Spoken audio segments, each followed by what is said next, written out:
Hello dear भाई, mental test के solution तो आपको नहीं देखने चाहिए। मेंटल टेस्ट के अंदर जो क्वेश्चंस हैं वो काफ़ी इजी हैं। और सिर्फ ऐसे क्वेश्चन नहीं है कि आप कर लोगे, ऐसे क्वेश्चंस है कि आप मेंटली कर लोगे। और सारे पहले एग्जाम से उठाए गए, पहले जो एग्जाम्स में क्वेश्चन आए हैं उन क्वेश्चन से उठाए हुए क्वेश्चंस हैं जो बार बार रिपीट होते हैं। ठीक है, तो मेंटल टेस्ट का सॉल्यूशन अगर आप देख रहे हो तो मेरे को तो लग रही है गलत बात। एक्चुअल में मैं अगर चाहूँगा तो मैं तो मेंटल टेस्ट के सॉल्यूशन देना भी नहीं चाहता, लेकिन फिर भी ये रिस्क होता है कि चलो हो सकता है भाई किसी स्टूडेंट को किसी क्वेश्चन में प्रॉब्लम हो जाए, इसलिए ये सॉल्यूशन दिए हैं। तो इनके सॉल्यूशंस को प्लीज़ मत देखिएगा, खुद ट्राई कीजिएगा हर एक क्वेश्चन को। फिर भी अगर बाई चांस एक आधे किसी क्वेश्चन में प्रॉब्लम हो जाए तो फिर आप सॉल्यूशन देख लीजिएगा, ठीक है। और कंसेप्ट लेक्चर की तरह तो बिल्कुल मत देखिएगा। इससे एग्जैक्टली पहले जो कंसेप्ट लेक्चर है उसमें यही सारी चीज़ें मैं आपको सिखा चुका हूँ बिल्कुल अच्छे से। तो स्पष्ट सीधा सॉल्यूशन बताऊंगा इसके अंदर बस। भाई देखो, सीकेंट और कोसिकेंट दोनों कॉम्प्लीमेंट्री फंक्शन है, यानी कि यहाँ पर जो एंगल है और यहाँ पर जो एंगल है दोनों का सम क्या होएगा, दोनों का सम होएगा 90। एक्स प्लस वाई इज 90, तो साइन 90 की वैल्यू क्या होती है, ऑप्शन बी 1। डायरेक्टली ऐसे ही आपने मेंटली करना चाहिए था। साइन और कोसाइन दोनों कॉम्प्लीमेंट्री फंक्शन है, यानी कि इस एंगल का और इस एंगल का इन दोनों का सम क्या होएगा 90। तो 90 में से 20 तो यहाँ पर कवर हो चुका है, तो बाकी का 70 डिग्री यहाँ पर होएगा। 90 में से 20 तो यहाँ पर हो चुका है, बाकी का 70 यहाँ पे होएगा। तो 5 theta is equal to 70, theta is equal to 14, 14 5 70। तो थीटा की वैल्यू क्या है, ऑप्शन डी। तो फिर से यहाँ पर हमारे सामने क्या है, साइन है और कोसाइन है जो कि कॉम्प्लीमेंट्री फंक्शन है। तो ये वाला एंगल और ये वाला एंगल जो इसके आगे एंगल है 2y प्लस 20, यहाँ पर आगे 20 है ना, तो इन दोनों का सम क्या होगा, इन दोनों का 90 होएगा। तो आप मेंटली जोड़ सकते हो इन दोनों एंगल्स को। तो भाई -20 से +20 गया, 2x plus 2y, 2x plus 2y is equal to 90। Therefore अगर दो कॉमन लेंगे तो x plus y is equal to 45, और 10x प्लस वाई हमने बताना है, यानी कि 10 45 means answer is option D. Sine और कोसाइन दोनों कॉम्प्लीमेंट्री फंक्शंस हैं, यानी कि इसके आगे जो एंगल्स हैं उन एंगल्स का सम क्या होएगा, उन एंगल्स का सम 90 होएगा, तभी हम इनको इक्वेट कर सकते हैं। तो अगर इन दोनों एंगल्स का सम 90 है तो 90 में से 60 तो यहाँ पर आ चुका है, 60, तो यहाँ पर बाकी का 30 डिग्री यहाँ पर पड़ा होएगा। तो थीटा प्लस 18 30 है, यानी कि थीटा की वैल्यू 12 है, ठीक है। और अगर थीटा की वैल्यू 12 है तो 5 थीटा 12 पंजे 60, यानी कि एग्जामिनर हमसे कोस 60 की वैल्यू पूछ रहा है। तो cos 60 is equal to 1/2, that is option ए।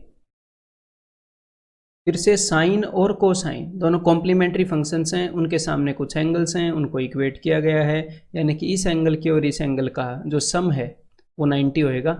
तो 3a प्लस ए यानी कि 4a माइनस 26, इन दोनों को मैंने जोड़ा इज इक्वल टू 90। जब ये 26 उस साइड जाएगा तो 4a is equal to 116, a is equal to 4 से 100 को डिवाइड करूंगा तो 25, 16 को डिवाइड करूंगा तो 4, यानी कि 29। आंसर इज ऑप्शन ए। तो देखो उसी चीज़ को अलग फॉर्म में एग्जामिनर ने दिया है। अगर आप इस कोसेक को उस साइड भेज दोगे तो हमारे सामने क्या आ जाएगा, cos theta will be equal to, cosec क्या होता है, साइन थीटा का रेसिप्रोकल होता है, तो ये साइन 23 बन जाएगा, ठीक है। तो अब हमारे सामने क्या आ जाएगा कि कोस और साइन दोनों कॉम्प्लीमेंट्री फंक्शंस हैं। अगर इनके सामने कुछ एंगल्स दिए हैं और इनको इक्वेट कर रखा है, यानी कि इन दोनों का सम 90 है, तो 90 में से 23 गए, यहाँ पर कितना आ जाएगा, 90 में से 20 गए 70, 70 में से 3 गए 67, यानी कि यहाँ पर आंसर आ जाएगा option D. Find the value of this.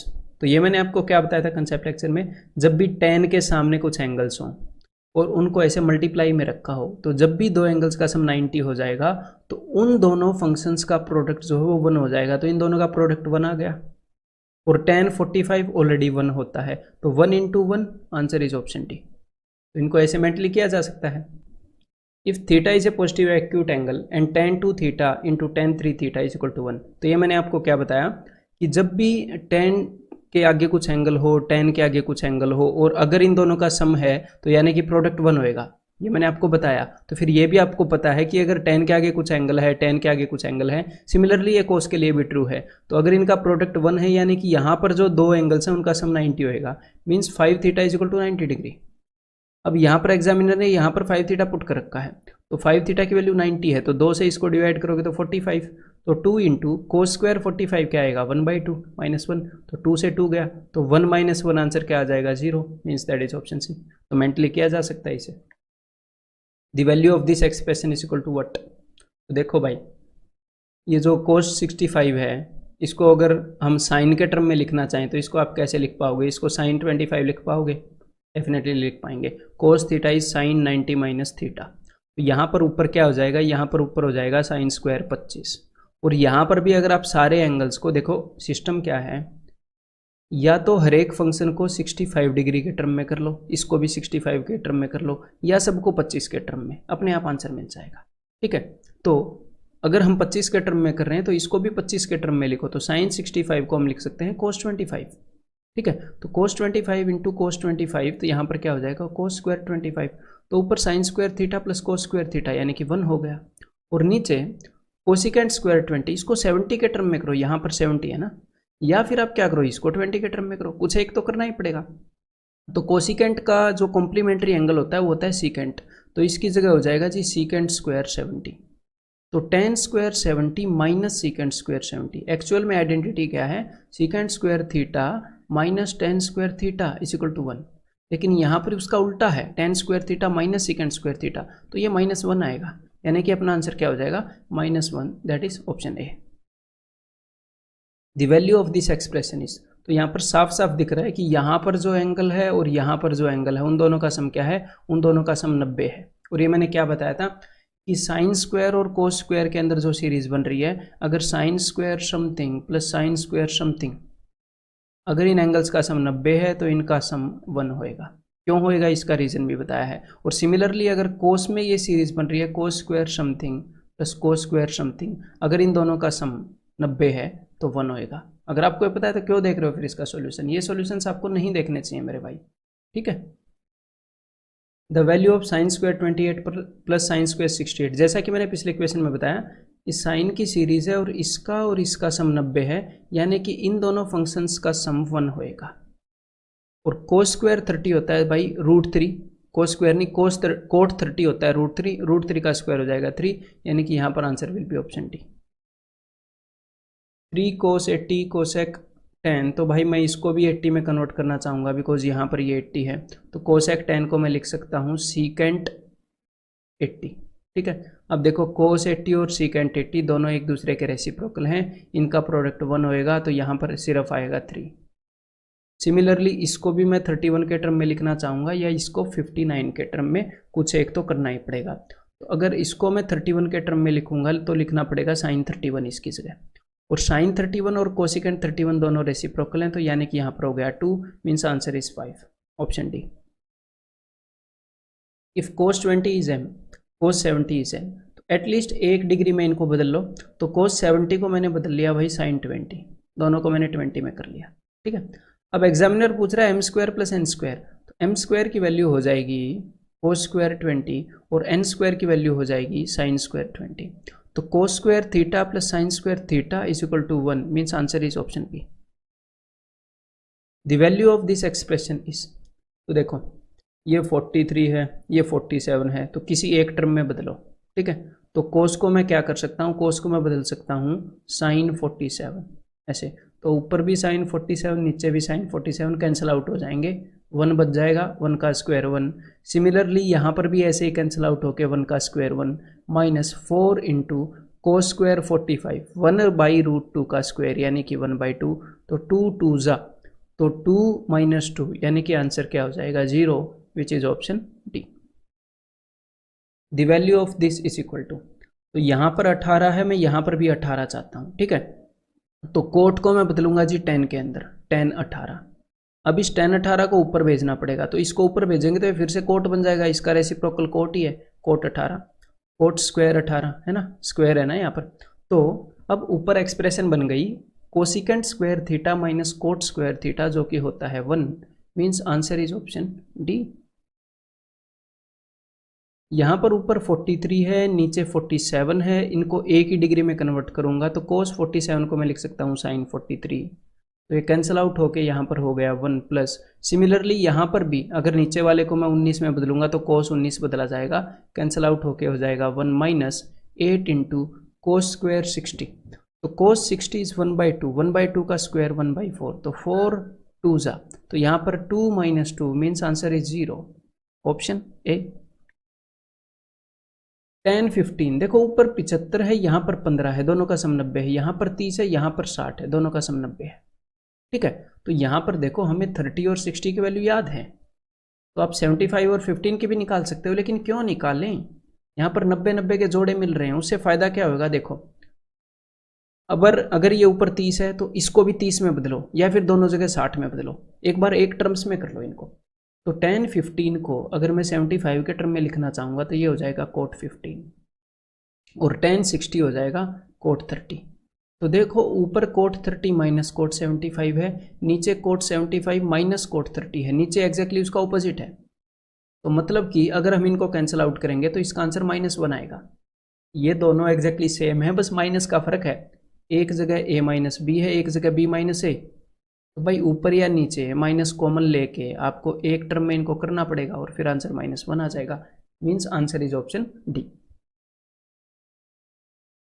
tan के आगे कुछ चीज़ है, कुछ एंगल है, and that is equal to √3, और ये एंगल क्या है, ये एंगल है भाई π/2 माइनस समथिंग। तो tan π/2 माइनस समथिंग क्या होता है, cot theta, tan π/2 minus theta cot theta. तो कोट θ/2 इज √3, और कोट कितने डिग्री पर √3 होता है, 30 डिग्री पर, यानी कि θ/2 इज इक्वल टू 30 डिग्री, यानी कि theta is equal to 60 degree. अब एग्जामिनर पूछ रहा है cos 60, तो cos 60 क्या होता है, वो होता है 1/2, means answer is option C. सारे मेंटली करने के लायक क्वेश्चन थे ये भी डेफिनेटली। देखो 11 79 90 सम, तो इन दोनों का प्रोडक्ट 1, दोनों खल्लास, इसका और इसका सम 90, दोनों का प्रोडक्ट 1, tan 45 वैसे ही 1 होता है। तो यहाँ पर ये जो पूरा टर्म आ गया इसका प्रोडक्ट 1 हो गया, तो 2 × 1 2, तो यहाँ पर इस प्लस के बाद ये जो सीरीज आई उसका सम आ गया 2, माइनस मतलब उसकी वैल्यू आ गई 2। देन आगे sine square 21 plus sine square 69, तो मैंने क्या बताया था, जब भी साइन स्क्वायर या कोस स्क्वायर वाली सीरीज और दोनों का सम 90 हो तो यहाँ पर भी 1 हो गया, और बाहर 3 है, तो 3 × 1 यहाँ पर क्या हो जाएगा 3। देन यहाँ पर अगर cos 51 को मैं sin 39 लिख सकते हैं, तो इससे ये कैंसिल आउट हो जाएगा, यहाँ पर 1 आ जाएगा, तो आंसर क्या हो गया 3 - 3 that is 0, means option D. तो भाई देखो a की वैल्यू ये है, b की वैल्यू ये है, यहाँ पर ना इन दोनों का सम 90 है, ना इन दोनों का सम 90 है, लेकिन आपको कुछ रिलेशन दिख रही है कि 11 और 79 सम तो 90 है, 29 और 61 सम तो 90 है। तो या तो यहाँ पर आप 79 और 61 के टर्म्स में लिखो या यहाँ पर लिखो, ठीक है, वो आपकी मर्जी है। तो मैं कहीं पर भी लिख देता हूँ, सपोज मैं यहाँ पर लिख देता हूँ, तो यहाँ पर देखो cot 61 को मैं लिख सकता हूँ जी tan 29, ठीक है, मतलब b is equal to 2 tan 29, और cot 79 को मैं लिख देता हूँ tan 11।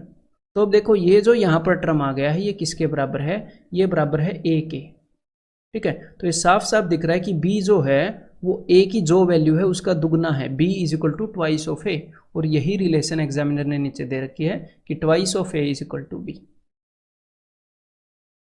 If alpha plus beta is equal to 90 degree then this expression is equal to what. तो कॉम्प्लीमेंट्री जो फॉर्मूलाज हैं उनकी मदद से हम क्या करेंगे, इन सारे एंगल्स को या तो अल्फा में कन्वर्ट करेंगे या बीटा में, ठीक है। मैं यहाँ पर अल्फा में कन्वर्ट कर रहा हूँ, तो tan बीटा को मैं लिख सकता हूँ मेरे भाई कोट अल्फा, किस बेस पर, क्योंकि अल्फा और बीटा का सम 90 है, तो tan theta is equal to cot 90 minus theta. इस बेस पर यहाँ पर जितनी भी कन्वर्जेंस है वो मैं सारी इस फॉर्मूले के बेस पर करूँगा, ठीक है, कि sine theta is equal to cos 90 minus theta, ठीक है, क्योंकि अल्फा और बीटा का सम 90 है। और एक और बात, यहाँ पर आपको कन्वर्जन करने की भी ज़रूरत है नहीं। कन्वर्जन करने की ज़रूरत क्यों नहीं है, क्योंकि देखो मैंने क्या बताया, जब भी साइन स्क्वायर की सीरीज हो या कोस स्क्वायर की सीरीज हो और इसका सम 90 हो तो सम 1 होएगा, और यहाँ पर इसका सम 90 है, एग्जामिनर बता रहा है, तो यहाँ पर इसकी वैल्यू 1 है। इस कोट को अगर मैं ऊपर भेजूंगा तो ये tan अल्फा बन जाएगा, तो यहाँ पर आ गया tan स्क्वायर अल्फा, तो tan स्क्वायर अल्फा प्लस 1 ये क्या होता है, ये होता है जी सीकेंट स्क्वायर अल्फा, और that is option D, as simple as that, ठीक है। तो भाई यहाँ पर हमने निकालनी है m की वैल्यू, तो सिंपली इसको सोल्व करेंगे, ठीक है। राइट हैंड साइड पर 2/m है, सिंपली लेफ्ट हैंड साइड को सोल्व करते हैं। तो भाई देखो इनको मैं 70 में कन्वर्ट कर रहा हूँ, ये हो जाएगा जी 10 स्क्वायर 70। तो secant square 70 minus 10 square 70, secant square theta minus 10 square theta is equal to 1, mentally करने के लायक है। अब इसको मैं 59 में कन्वर्ट कर रहा हूँ, तो ये हो जाएगा कोट स्क्वायर 59। तो cosecant square theta minus cot square theta 1, और इसके बाहर है 2, ये वाला। तो भाई यहाँ पर क्या आ गया 1/2। तो इस m को यहाँ पर ऊपर लेकर आओगे और इस 2 को वहाँ पर ऊपर भेजोगे, तो 2 इंटू 2 4, यानी कि m is equal to 4। Answer is option C. अब मैं आपको मिलता हूँ भाई एक्सरसाइज 1.3 के सॉल्यूशंस में। चाहूँगा कि मैं आपसे ना मिलूँ कि आप उन क्वेश्चंस को खुद निकाल पाओ, लेकिन पहले ही आप मेंटल टेस्ट के सॉल्यूशन देख रहे हो, फिर तो मिलूंगा ही डेफिनेटली, है ना। तो ट्राई करना कि भाई आप खुद ट्राई करो। मेंटल टेस्ट के सॉल्यूशन देख रहे हो मतलब कि आप खुद ट्राई करने पर इतना जोर नहीं दे रहे, क्योंकि ये जो क्वेश्चन थे इनके सॉल्यूशन देखने लायक नहीं थे। ठीक है, चलो फिर भी एक्सरसाइज 1.3 के क्वेश्चंस खुद ट्राई करिएगा, कोशिश करिएगा यार, अगले दिन देख लो, उससे अगले दिन देख लो सॉल्यूशन, फर्स्ट अटेम्प्ट में ट्राई करके मत देखिएगा। चलो।